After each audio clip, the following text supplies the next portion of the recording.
And welcome back for game 2 of the Z Squared. Grixis versus Esper in standard. Much tilt, such wow. Much tilt, much wow. Triple tower, no blue versus no blue. All Well, I'll right, be on the play now though, so that's hopefully good. we can change our luck a little bit. Did it Oh, change? I mean I'm greedy, so yeah. All right, I'm gonna keep this. This hand's great. Tilt. So like we have like a couple dead. Like in the blind, I keep this right if we're like considering the blind, and like I just need to draw pretty much a land to this point, and I'm fine. hmm So like I'm okay with any of that. I have lands and spells, and they're good lands and spells, so I'm gonna keep.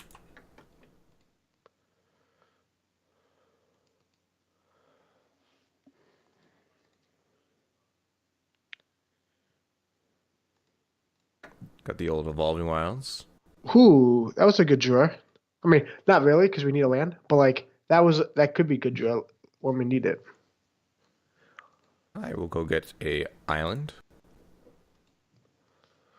So we don't have any more lands left in our hand. Ooh, that's not good.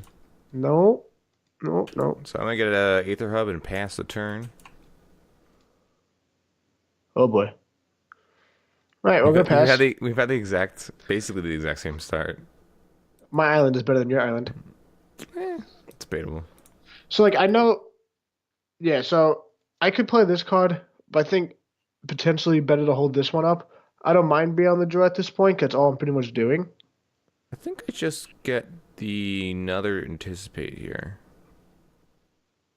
No, I don't have any. I'll get this because I don't really know what my opponent's on. I saw the missed land drop, but Well, I like pro this could just be like a bad keep on four color. right. So I'm gonna take this card instead to kind of give me security. And now I'm going to just play a land and jam a tower. Oh yeah, well. And if there's a negate here, then like I don't know it's the negate deck though. So Right, like no, no, you definitely that's fine. Like, jamming tower on 3 is the thing to do most of the time. The problem with jamming tower on 3 and with this hand is I can't then play a 4-drop because I have no untapped fourth land. Um, so that is so part of a problem. we have this land, but I think this one is just ultimately better. So we're gonna grab this. Like it was between Shambling Vent or Sunken Hollow. Second is so much better here. But yeah, like I don't really need the white right now, and I have the eighth up if I need to. Right. So I'm just gonna play this second hollow. Unfortunately, it comes in tapped, but I'm gonna leave up some old counter magic. Well, our hand is progressively getting worse, so we're just gonna jam this.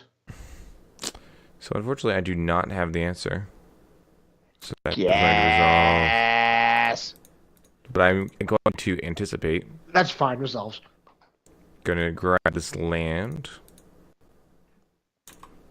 And I'm going to You could jam me a tower. play this and pass the turn. Oh, gas. Yeah, I have no tower for me. Well, we brick again, but we're just gonna jam this. That's pretty good. I'm gonna disallow that. So like, I think it's important for him to counter that. Like, so I don't want him to glimmer at all. So like, I'm gonna hmm jam into his spells at that point. And I have this card that I kind of want resolved since we're missing land drops. I don't know why I can't draw land for 26 in our deck. Yeah, that's pretty incredible. I'm going to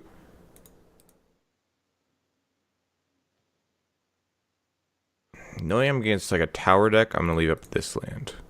I guess it's actually just better leaving up the What are you doing? what? I'm so confused with you dapping. I'm leaving up Aether Hub. I'm Sorry. saying that, but you just. Uh, It took me a long time to get there. Zane is just trying to out level all his opponents by untapping and retapping. And when I say his opponents, I just mean me. So I'm gonna bottom this because I don't want another swamp. I don't want a swamp, but I am gonna keep this other card on top and play that, and then pass the turn. This deck savages me. Can you guys not draw lands? Oh, A tap source. That's savaged. Oh no, this deck's a joke. I love it, but it's a joke to me. So I am going to slam Gearhulk Oh, please do. and Glimmer. Since I still don't want to miss land drops. Well, no, yeah, I think the biggest way you do lose. So I'm actually gonna bottom this Glimmer and bottom. I'm gonna top this other card though. It's kind of insane. Missed land drop, but we got two insane cards, and we actually have to go to discard. And it looks like this Radiant Flames is not doing anything. So, although it might have been debatable to just pitch this, but I think this is an efficient answer to that. So, Well, oh yeah, there you go. See, this is why we had to counter the other tower, because if Zach can get double tower online, can just start killing off Gear Hulks, which is a problem. we're gonna put both on top. Sure, I'll give you a hint. They will land. I'm sure they were. So we're gonna play that Shambling Fan, so we have access to this if we need to. So we hit a land drop, which is great, Tilt. and we're going to attack. We got that 4-turn clock though. Another good draw. Play that one tapped. So I'm just talking to I'm doing nothing, and I'm just gonna play another land because I have the better threat right now. So I'm just gonna keep attacking with the better threat. So we're gonna cast this Grasp.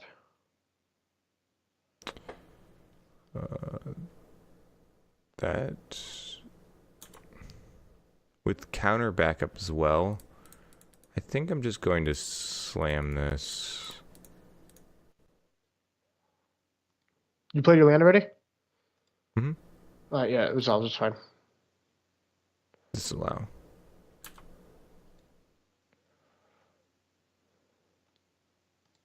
You have a counter? Oh, you do not. Okay. No. So this puts a fast clock on. Like, if that's countered, that's kind of a big deal, but I still didn't have a Gear Hulk. So now I have two Gear Hulks, and they're both lethal. But now he can do whatever he wants here, which is, yeah, Fumigate. That's really good. So like he doesn't really play too many actual threats besides like the 4 Gearhulks or even 3 Gearhulks someone don't even play for. So like the fact that he's already down 2 with no ways of bringing him back, like he's already at a disadvantage. I think it was correct to jam, though, because that puts a clock there in the next turn. So now we're just like hitting on land drops so we don't ever have to tap out for the rest of the game. Now I'm going to play this Glimmer. Come on, add. There you go. Yep. I'm going to bottom and top. And untap. And we're going to play this Ephemeral. And we're going to play this Dival Tower. We're gonna Glimmer in response. Okay.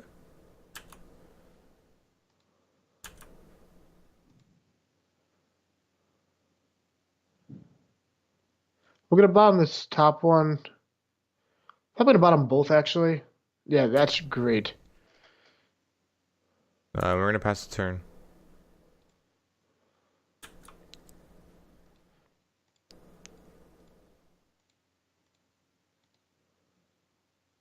So I am going to negate that. And this is the fight of the energy. Okay. So 10 to 15 energy. That's a lot of energy on both sides.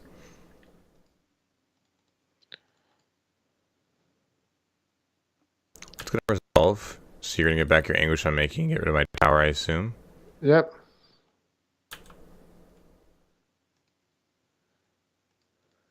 In response, I'm going to Unlicensed. unlicensed disintegration.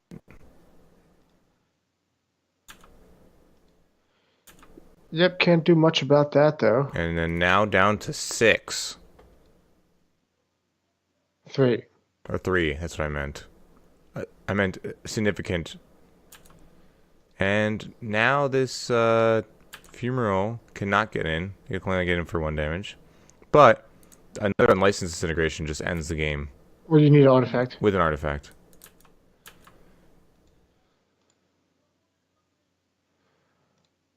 So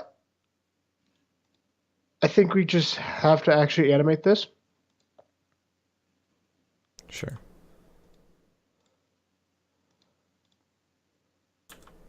Okay. So I'm going to push that. Yep.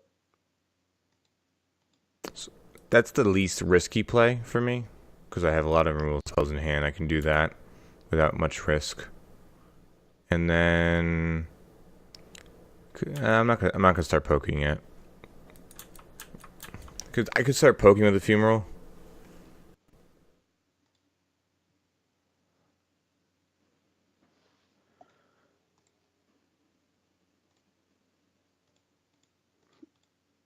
So we're just gonna actually just jam this. To get back Gear Hulk. Not yet. We're gonna plus now.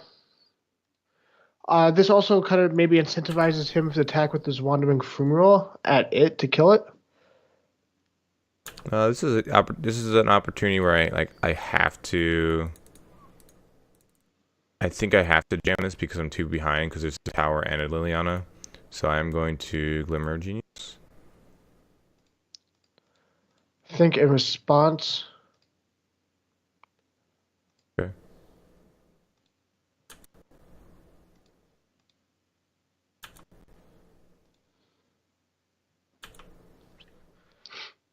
That makes sense. I probably actually shouldn't have played this Liliana. I mean, doing this though, now you're dead to the Fumarole.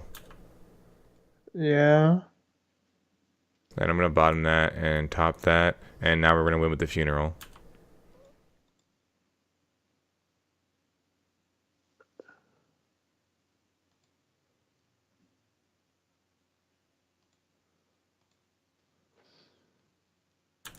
And flip.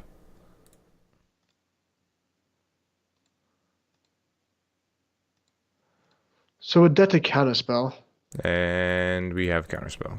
Okay, yeah. So I don't think there was a reason for me to actually play that Liliana if I wasn't doing anything with it. So the Liliana forced me to go for the Gear Hulk, where I wouldn't have gone for the Gear Hulk if you didn't play Liliana. But I don't know, because I don't think you had to force the issue there. Right. I think the game came down to me just missing too many land drops in the beginning. Mm-hmm. And being too far behind on life. Yeah. You were down to 10, then you gained 2, and then you just took 9 off that one exchange and put you to the 3, which is a very dangerous life total when I have Unlicensed Disintegration and Tower in my deck with Fumaroles. So the thing is, I also didn't have any permission, so I don't know. I probably shouldn't have played that Liliana. Yeah. What was the rest of your hand? At that point was another Grasp and a Torrential Gearhulk, but I didn't have even a disallow to get back, or Void Shatter or anything along those lines. I just had a negate. Oh, okay. Yeah, that makes sense. That makes sense then. You just want to rep that you have something. Whereas in this position, you just tap too low to get rid of a Gear Hulk, because the Gear Hulk kills you. But also, so does the Fumarole. But also, so does the Tower. But there's just too many things to kill you in this situation. Well, the Well-Knowing Fumarole doesn't kill me. It's the permissions, the counterspell afterwards. Oh, because right. Because I had the Fatal Push. Right. That makes sense. So, we're going to go to game 3. We're going to talk about the sideboarding first. So, see you there. And sideboarding for Zane, we have, I'm going to take out the cards that are very dead in this matchup. Fatal Push and Radiant Flames. While Fatal Push can hit the creature lands, I don't think it's worth keeping any in, actually. Since we have better removal in Harness Lightning and Unlicensed Disintegration, which is not as efficient, but is more versatile. And it also deals damage to him as well with Unlicensed Disintegration. Harness Lightning can also be versatile in just being add a bunch of energy when you target your own creature with Dynavolt Tower. So I'm going to take out the 4 Fatal Pushes and the 4 Radiant Flames. And I'm going to bring in 2 Painful Truths for some more draw engine. 2 Negates and 2 dispels. So we have a nice little permission package. So that actually brings up to 4 negates altogether.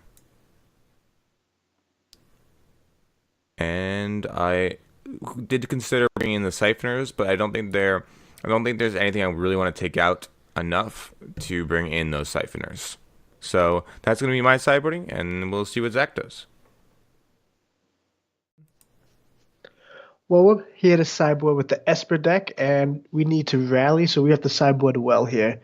Well, the Fumigate doesn't really do much, right? It cleans up maybe a Gerhulk, but 5 mana tap out is not what I really want to be doing against him. Grasp of Darkness, I don't really like too much removal against him, so we're going to cut the Forward Grasp. We're going to cut the Authority of the Councils. It's really only good if like he tries a Gerhulk block, but we have things that we're bringing in that helps that aspect. We shave 1 Anticipate because we're tapping out a little bit more post board on turn 2. And we take out 2 Fatal Push. So we don't take out all 4 due to the fact that he's playing a red control deck, and a lot of times they do have access to Dragmaster Outcast.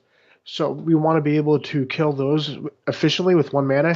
And he does have Manlands, so there's a chance it hits that. And sometimes they play Glintsleeve Siphoners too, so I don't think they're going to be dead. You don't want to like take out all 4 and just die to the dragon, but you do want to have at least 2 in and not flood out on them as well.